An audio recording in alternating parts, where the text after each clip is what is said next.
Saudara-saudara yang dikasihi dan diberkati Allah, dalam damai sejahtera dan kasih karunia-Nya kiranya menyertai kita semuanya. Amin.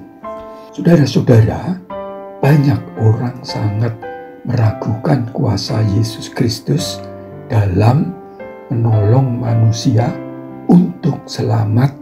Sikap sangat ragu atau tidak percaya itu tampak dalam penolakan-penolakan ketika diberitakan misi dan pengajaran Yesus, termasuk persekusi bagi pengikut Yesus tanpa toleransi. Dan ini banyak terjadi dimanapun, dilakukan oleh sekelompok orang atau sebagian umat beragama. Ada banyak berita fakta tentang ibadah umat Kristen yang digerebek, dibubarkan dengan kekerasan, penolakan izin membangun gereja, dilempari bom, tempat ibadah dibakar. Anehnya, itu terus berulang sekalipun aparat keamanan telah mengusut dan menangani. Ada kebencian tanpa alasan apapun. Mungkinkah agama dari sekelompok orang itu telah mengajarkan kebencian, kekerasan, bahkan teror, atau pemahaman yang salah mengenai sifat-sifat Allah? Saudara-saudara yang diberkati Tuhan, itulah sesungguhnya gambaran hidup di dunia, tidak lepas dari teror dalam bentuk apapun. Itulah pekerjaan iblis atau setan yang selalu meniupkan dusta dan dosa bagi manusia. Karena itu, sifat-sifat jahat terus ada di kehidupan manusia ini. Malah timbul cara baru atau modus operandi baru dalam kejahatan bermunculan, mengakali, menipu, mencurangi, menyakiti, dan sebagainya pada sesama makin bermacam-macam. Lalu orang sepakat menyebut saat ini zaman edan, zaman gila. Apakah semua manusia sudah gila, sudah edan? Kita masing-masing bisa merenungkan sendiri. Yang pasti, walaupun dunia gila dan jutaan orang mati konyol dengan dosa dan kejahatan, namun masih ada orang-orang yang terus mencari kebenaran sejati, rindu mengenal akan Sang Maha Pencipta, mencari keselamatan sejati kehidupan ini, dan menjaga diri untuk tidak terseret dalam arus gila dunia yang edan ini. Saudara-saudara, Allah sangat Maha Kasih melihat ketidakberdayaan manusia menghadapi dunia jahat ini. Karena itu Allah memikirkan untuk menyelamatkan manusia. Bahkan sejak manusia pertama Adam dan Hawa jatuh dalam dosa, di mana dosa itu menetes pada keturunan manusia selanjutnya. Terbukti dunia semakin jahat atau gila hingga detik ini. Namun karena besarnya kasih Allah, Allah mengutus Yesus Kristus yang adalah firman Allah, pikiran-pikiran Allah, niat-niat Allah diwujudkan dalam manusia Yesus.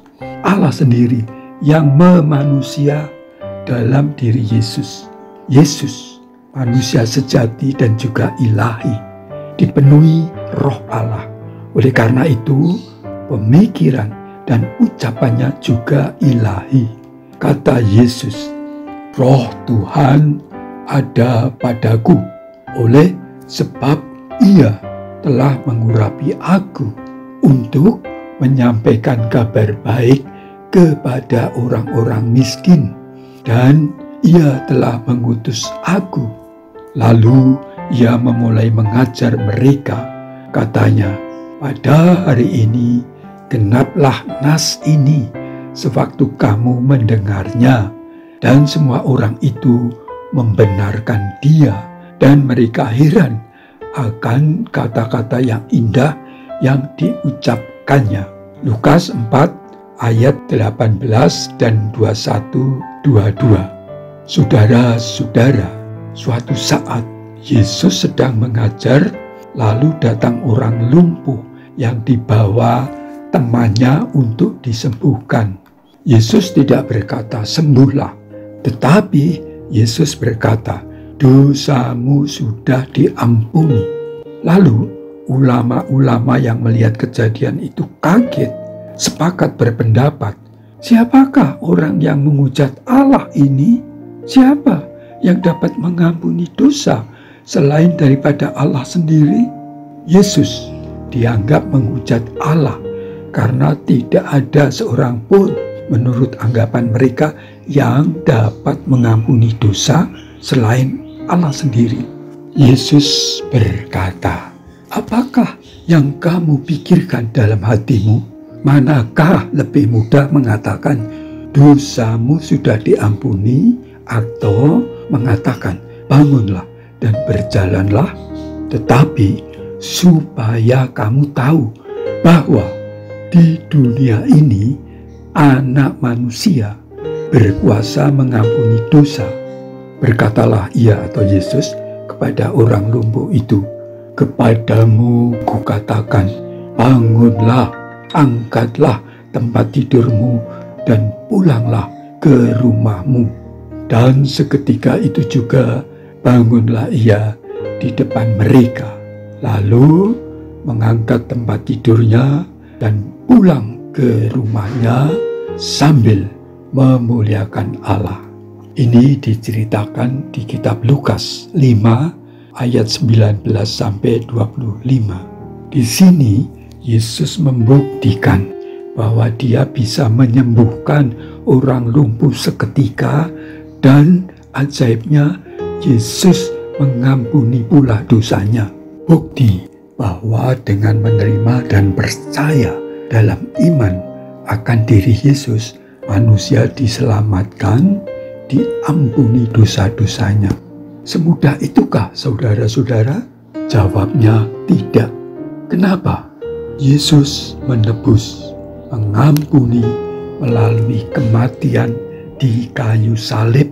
Setelah Yesus dihujat, dihina, disiksa oleh orang-orang yang menolaknya, dengan nyawanya keselamatan itu diberikan, diberi pengampunan dosa dan diselamatkan. Karena itu orang yang menerima dan percaya Yesus benar-benar diampuni dosanya dan harus berubah hidupnya, bertobat, mengikuti apa yang diajarkan Yesus dengan setia dan taat. Untuk itu Yesus menguatkan, memberi penolong, yaitu Roh Kudus.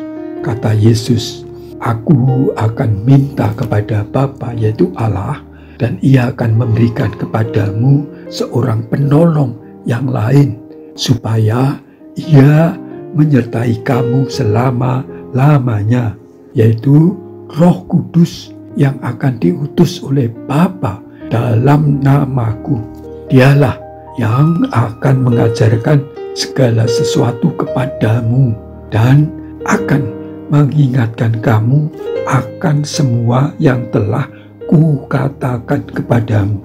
Damai sejahtera ku tinggalkan bagimu, damai sejahteraku ku berikan kepadamu, dan apa yang kuberikan tidak seperti yang diberikan oleh dunia kepadamu." Yohanes 14 ayat 18 dan 26-27. Saudara-saudara, Roh Kudus inilah yang memampukan umat Yesus hidup dalam penderitaan, siksaan, dicemooh, dicibir, dikafirkan, dan diperlakukan dengan rasial atau intoleran. Saudara-saudara, tidak mudah mengikuti Yesus.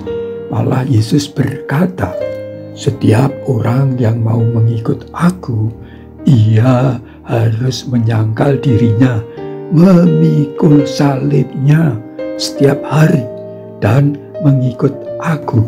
Lukas 9 ayat 23. Salib itu lambang penderitaan. Jadi selalu ada penderitaan mengikut Yesus. Namun buahnya maha indah, hidup kekal di surga, dihapus semua dosa-dosanya. Puji nama Tuhan. Ya Tuhan, Allah yang Maha Esa, kuatkanlah iman anak-anak-Mu oleh karena darah Yesus Kristus, terlebih saat-saat mengalami bermacam penderitaan, tetap setia dan taat. Tuhan, berkati saudara-saudara kami yang mencari keselamatan dan pengampunan sejati atas dosa-dosa mereka dengan cara Roh Kudus membuka batin rohani mereka, sehingga mereka melihat dan merasakan kasih Yesus yang besar. Berkatilah mereka. Amin.